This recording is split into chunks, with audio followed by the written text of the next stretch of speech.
भोर तालुक्यातील नसरापूर येथे 3.5 वर्षांच्या चिमुकलीवर लैंगिक अत्याचार करून खून केल्याप्रकरणी आरोपी भीमराव कांबळे याच्या विरुद्ध विशेष न्यायालयात 1100 पानांचे दोषारोप पत्र शनिवारी दाखल करण्यात आले.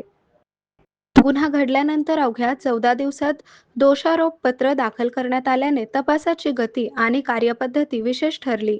विशेष सरकारी वकील अजय मिसर यांनी पुढील आठवड्यात या प्रकरणाची ट्रायल सुरू होणार असल्याची माहिती दिली.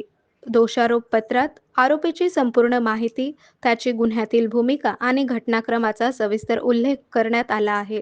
पीडित बालिकेचे वय सिद्ध करणारे अधिकृत पुरावे दोषारोप पत्रात समाविष्ट करण्यात आले आहेत. लैंगिक अत्याचार व खुनासंदर्भातील वैद्यकीय अहवाल आणि शवविच्छेदन अहवाल महत्त्वाचे पुरावे म्हणून जोडले आहेत.